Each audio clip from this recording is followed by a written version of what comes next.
तू ही निरंकार। तू कौन है, कहाँ से आया है, कहाँ तुझे जाना है, इस बात का पता नहीं है तुझे। यही बात मेरे सदगुरु जी मेरा उद्देश्य पूरा कर रहे हैं, मुझे लक्ष्य समझा रहे हैं मानव जीवन का। हीरे जैसा जीवन तो कोड़ियों बिच न रुला। हैं। दुर्लभ है ये मानुष देह। देवता भी तरसते हैं।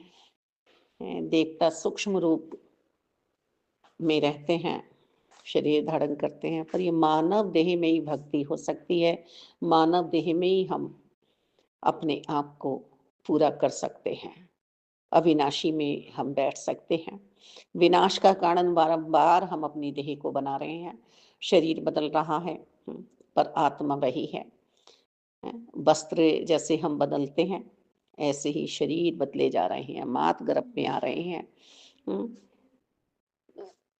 सतगुरु बाबा बूटा सिंह जी ने कहा अपने संपर्क में आने वाले लोगों से कि तुम कौन हो, कहाँ से आए हो, कहाँ तुम्हें जाना है, पता है? तो लोग अपना निजी घर बताते, भौतिकता का, और अपने पिता का नाम बताते। तो सदगुरु जी बातों बातों में ही उन्हें ये लगता करा देते कि इस शरीर के माता पिता का मैं पता नहीं पूछ रहा हूँ, इस शरीर की व्यवस्था जो घर आपको मिला है उसका नहीं पूछ रहा हूँ, जो इसके अंदर सूक्ष्म रूप से शरीर बैठा हुआ है, आत्मा है, वो कहाँ जाएगी? उसे तुम मुक्त करा सकते हो अभी। कहते हैं कि जब अंतिम समय में डॉक्टर साहब देखने आए और वो नब्ज देखने लगे, तो उन्होंने यही बात फरमाई कि डॉक्टर, अपने शरीर की परवाह ना करते हुए, अपने दुख की परवाह ना करते हुए शारीरिक, कि डॉक्टर साहब आप भी अपना इलाज करा लो, अपनी आत्मा का इलाज करा लो। हैं, कि तुम कौन हो, कहाँ से आए हो, कहाँ तुम्हें जाना है, तुम भूल रहे हो। इस शरीर का इलाज बाद में करना बूटा सिंह के। डॉक्टर साहब ने ब्रह्म की दात ली और निरंकार प्रभु परमात्मा के दर्शन किए। अंतिम समय में भी और बताया जाता है कि वो डॉक्टर साहब फिर इसी मिशन में चले भी आगे तक। तो ये जो पैगंबर आते हैं हमारे लिए, हमें ही मुक्ति प्रदान करने के लिए आते हैं। जैसे एक माँ अपने बच्चे को पूर्ण रूप से, यदि कोई अच्छी माँ है तो अच्छा ही सिखलाएगी और अच्छा ही प्रयत्न करेगी, अच्छी ही सोच देगी, अच्छी तरफ ही उसे ले जाने का प्रयत्न करेगी। ऐसे ही सतगुरु जी भी निरंकार रूप से साकार रूप में आते हैं और हमें मुक्ति प्रदान कराते हैं। जिस प्रकार सुखदेव जी ने, जिन्होंने भागवत जी की कथा सुनाई परीक्षित जी को, उन्होंने जब पार्वती जी को कथा सुनाई जा रही थी, शंकर जी सुना रहे थे कि ब्रह्म कौन है, और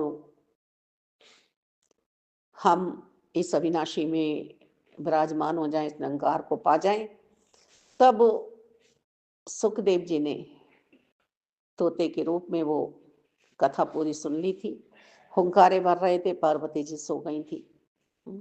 और जब महादेव ने देखा कि ये हुंकारे तो एक शुक भर रहा है, तोता भर रहा है, तो वह वहां से उड़ा और प्रभु से इसलिए मारने के लिए दौड़े कि यदि इसने पूर्ण रूप से ये कथा सुन ली है और इसको धारण कर लिया, तो फिर ये संसार में रहने लायक जीव नहीं रहेगा, मुक्त हो गया।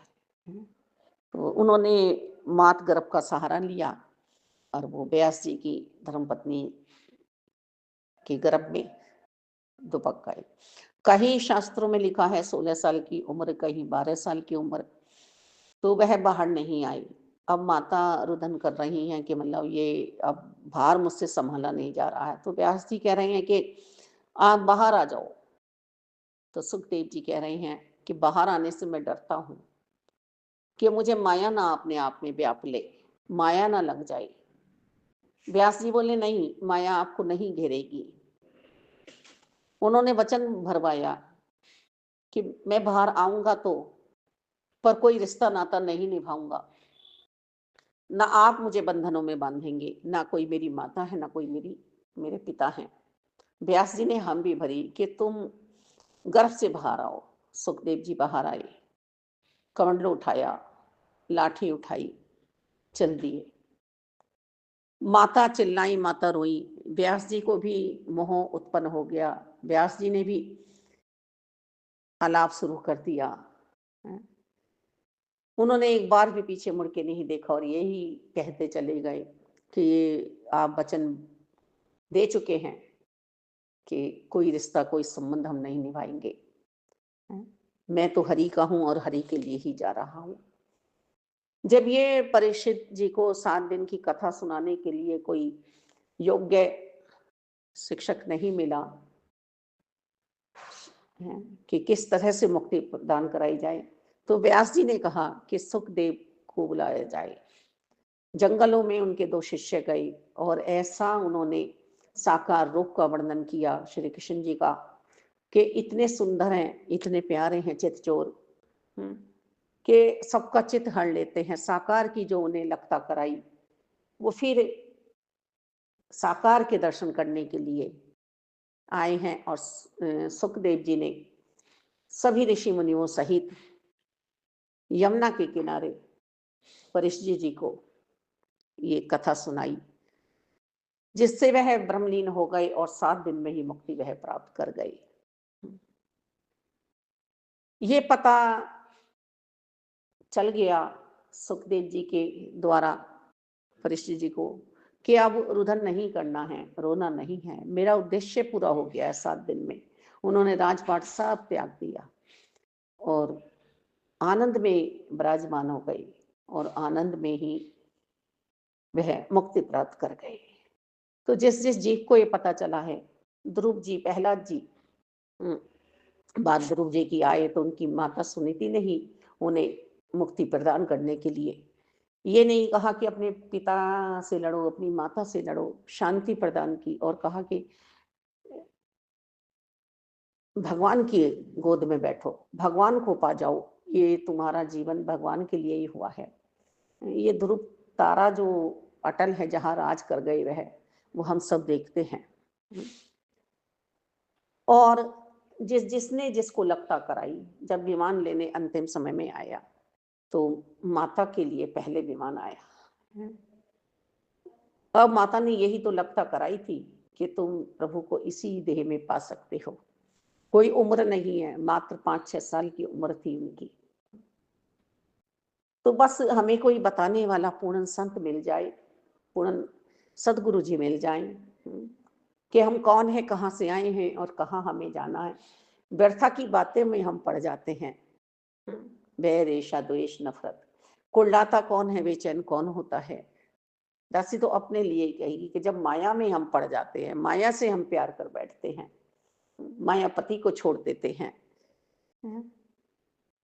कैसा कैसा हमें लोग कह जाते हैं संत प्रवृत्ति वालों को, क्योंकि वो खुद पूरी ही तरह से माया में पिस रहे हैं।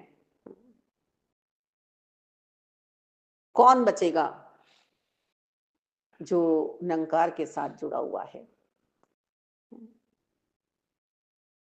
जो निरंकार रूप में मुझे जान लेता है। समय पे आए हुए तत्ववेता से अर्जुन, मैं उसका त्याग नहीं करता हूं, उसे अपने में मिला लेता हूं। भक्तजन, संतजन थे भी और हैं भी और रहेंगे भी। हम क्यों नहीं याद कर रहे हैं।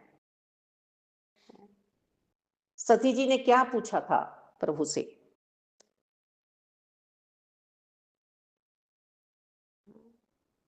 कि ये यदि रमे राम हैं, यही संसार को बनाने वाले, संसार को चलाने वाले, संसार को मिटाने वाले हैं, तो ये रुदन करते फिर रहे हैं सीता के लिए, एक नारी के लिए, एक देह के लिए। ये कैसे अविनाशी हो सकते हैं, ये कैसे संसार को बनाने वाले हो सकते हैं, उत्पन्न करने वाले हो सकते हैं, संहार करता कैसे हो सकते हैं, ये पालन करता कैसे हो सकते हैं। ये तो खुद रुदन कर रहे हैं। और परीक्षा लेने चली गई। तभी शिव ने सोच लिया कि अब इसको रखना नहीं है। जिसने प्रभु पर संदेह किया, और जब पहुंची सीता का रूप बनाकर, तो प्रभु बोले, माता अकेली आई हो? भोलेनाथ कहाँ है? सती पहचान गई। ये सब लीला हमारे लिए हो रही है। सती भी कोई नादान नहीं थी कि हमें संदेह कहाँ पर करना है। लोग हैं जो संदेह कर करके किसी को गिराने का प्रयास करते हैं हर पल। तो सती का हम सब जानते हैं त्याग हुआ। नंकार की याद में भोलेनाथ कह रहे हैं, मैं भी बैठा हुआ हूं। फिर पार्वती के रूप में सती आई, तपस्या की, और फिर प्रभु से प्रभु की ही पहचान मांगी कि मुझे अब ब्रह्म की दात दे दो मालिक। यदि हमारा ब्रह्म ज्ञान की दात लेते टाइम साक्षात्कार परमात्मा से हो गया है तो मुबारक है, और यदि नहीं हुआ है किंतु परंतु हम किसी को ऊपर रख रहे हैं, किसी को नीचे डाल देते हैं, यदि ये भी हमारा अभी मन है तो फिर ब्रह्म की दात हमने प्राप्त की ही नहीं है। हम अपने आप को झूठ बहका रहे हैं और दूसरों को झूठा बहका रहे हैं। संत निरंकारी मिशन में जो प्रभु दिखाए जा रहे हैं, दासी को तो पुण्यतः दर्शन हुए हैं, साक्षात्कार हुआ है। हाँ, सभी इसी में है, सभी इसी में है। सबका सत्कार करो, सबको प्यार करो। कुछ अपने पास है तो सेवा कर दो, तन से, मन से, धन से, क्योंकि प्रभु का ही है। संतों का संग करो ज्यादा से ज्यादा, संत मति में रहो। संत ही हैं जो हमारा भवसागर से बेड़ा पार कराते हैं। दासी से भी यही कहा गया था कि ये दुख वुख जो हैं बहुत हैं, बहुत हैं तेरे पास, बस तू अब उसे जान ले जिसने तुझे बनाया है। और ना ये कहा कि तुझे पैसा बहुत आ जाएगा, ना ये कहा तेरे दुख दूर हो जाएंगे, बस तू अब उस अविनाशी से अपना मन लगा ले। भक्ति तो हम कर ही रहे थे सब, बड़ा वैराग्य था, तो वो मेरा इष्ट, मेरा परमात्मा हर पल मेरे साथ रहेगा, ये मुझे सदगुरु जी ने, संतों ने ही समझाया। और ये रिवीजन हो रहा है हमारा इस क्लास में हर पल, तो ये रिवीजन हम करते रहे। वास्तव में मैं करता नहीं हूँ, इन्होंने मेरी हस्ती बना दी, इन्होंने मुझे प्यार दे दिया। अब ये वो नहीं है आकाशों पे या पहाड़ों में या पर्वतों में रहने वाले। सही है, मुबारक है कि हम जाते हैं दर्शनों के लिए, हम जाते हैं इनके बनाई सारी सृष्टि को देखने के लिए। पूरे संसार में हम विचरण कर सकते हैं, रोक नहीं है। पर जहां मन जुड़ गया है निरंकार से, वो फिर हर जगह मेरे लिए मुबारक है, हर पल मेरे लिए मुबारक है, सुंदर है। रहमत करो, कृपा करो अपने आप पर कि मुझे अच्छा दिखने लगे, मुझे सुंदर दिखने लगे, मैं अपने मन से सुंदर बन जाऊं। वास्तव में कोई औकात नहीं है, सिर्फ और सिर्फ सौगात है निरंकार की, साकार की, संतों की।